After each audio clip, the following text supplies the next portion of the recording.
नमस्कार दोस्तों, भारतीय सिनेमा के इस बेहतरीन सफर में एक बार फिर से स्वागत है। आज की हमारी इस खास पेशकश में हम बात करेंगे एक ऐसी अनोखी तारीख की जो सच कहूं तो हमारे पूरे सिनेमा इतिहास के ताने बाने को एक साथ जोड़ती है। तो चलिए बिना किसी देरी के शुरू करते हैं।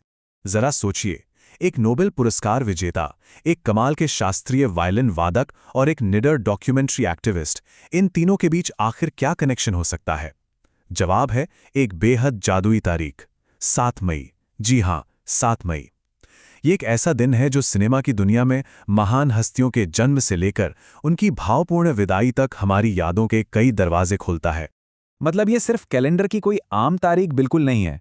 7 मई ने भारतीय सिनेमा की भाषा, उसके संगीत और उसकी पूरी आत्मा को ही बहुत गहराई से आकार दिया है। अगर हम सिनेमा के इतिहास को पलटें तो ये पन्ना यकीनन सबसे अलग और अहम नजर आता है। अब जरा इस डाइवर्सिटी को देखिए।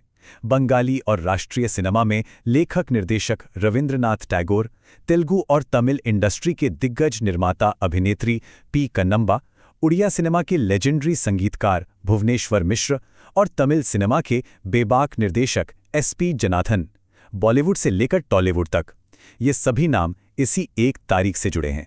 है ना हैरान करने वाली बात? हमारी इस लिस्ट में सबसे पहला नाम है द जायंट रविंद्रनाथ टैगोर, सिनेमाई आत्मा के असली रचयिता। 7 मई 1861 को जन्मे इस महान कवि की कल्पना ने ही सही मायनों में भारतीय सिनेमा को उसके सबसे गहरे जज्बात दिए। और यहाँ सबसे दिलचस्प बात क्या है पता है? टैगोर सिर्फ बाहर से बैठकर प्रेरणा देने वाले व्यक्ति नहीं थे। उन्होंने बाकायदा 1932 में न्यू थिएटर्स के लिए नटीर पूजा का निर्देशन भी किया था। सत्यजीत रे हों, तपन सिन्हा हों या फिर ऋतुपर्णो घोष, जब भी सिनेमा को एकांत, खामोशी या स्त्री के मन को समझना होता है तो वो लौटकर टैगोर के पास ही आता है। आगे बढ़ते हैं पायनियर्स और उन अनसुने चेहरों की तरफ, जो असल में इस रुपहले पर्दे के मजबूत स्तंभ हैं। महान साहित्यकारों की दुनिया से थोड़ा आगे चलें तो हमें वो अग्रदूत मिलते हैं जिन्होंने पूरी इंडस्ट्री को अपने कंधों पर उठाया। पी कन्नम्बा को ही ले लीजिए, जिनका निधन 7 मई 1964 को हुआ था। शुरुआती तेलुगु और तमिल सिनेमा के दौर में एक महिला का अभिनेत्री, प्लेबैक सिंगर और निर्माता होना ये कोई मामूली करियर नहीं था, बल्कि ये तो इतिहास से सीधी टक्कर थी। उन्होंने अपने ही दम पर दक्षिण भारतीय सिनेमा की एक बेहद मजबूत नींव रखी। अब होता क्या है कि पोस्टर पर हमेशा बड़े सितारों के ही चेहरे चमकते हैं ना, लेकिन जो कहानी को असल जमीन देते हैं उनका क्या? बंगाली सिनेमा में मृणाल मुखर्जी की multi dimensional acting, Tamil cinema में कालथून तिलक की वो दमदार स्क्रीन प्रेजेंस और माधव वजे, जिनका श्यामची आई से लेकर 3 इडियट्स तक का सफर लाजवाब रहा है, इन सभी असली चेहरों की विरासत भी 7 मई से ही जुड़ी है। इन्होंने ही तो पीढ़ियों तक हमारी कहानियों को सच्चा और जीवंत बनाया है। चलिए अब बात करते हैं ध्वनि की आत्मा की, जिन्होंने भारतीय संगीत को एक नया आकार दिया। ये 7 मई की तारीख ना दो बिल्कुल अलग संगीत शैलियों का एक बहुत ही खूबसूरत संगम है। एक तरफ हमारे प्रेम धवन जी हैं, जिनका निधन 7 मई को ही हुआ। उनके ए मेरे प्यारे वतन जैसे गीतों में अपनी मिट्टी से जुड़ी एक बहुत ही गहरी भावना महसूस होती है। वहीं दूसरी तरफ वनराज भाटिया हैं, जिन्होंने भी 7 मई को ही दुनिया को अलविदा कहा। उनका संगीत बिल्कुल अलग था। मंथन जैसी फिल्मों में उनका बैकग्राउंड स्कोर बेहद इंटेलेक्चुअल और काफी संयमित था। एक बहुत ही खूबसूरत विचार है कि कभी-कभी सबसे गहरी धुन वही होती है जो सबसे कम बोलती है। वनराज भाटिया का संगीत हमें यही याद दिलाता है। हमारे भारतीय सिनेमा में जहां अक्सर बहुत शोर शराबा और लाउड इमोशंस होते हैं, वहां वनराज जी ने साबित किया कि संयम और खामोशी भी उतनी ही ताकतवर हो सकती है। और हाँ, संगीत की इस शानदार चर्चा में भुवनेश्वर मिश्र जी का जिक्र ना हो, ऐसा तो हो ही नहीं सकता। 7 मई 1993 को दुनिया से विदा लेने वाले ये महान वायलिन वादक असल में उड़िया सिनेमा की संगीतात्मक आत्मा थे।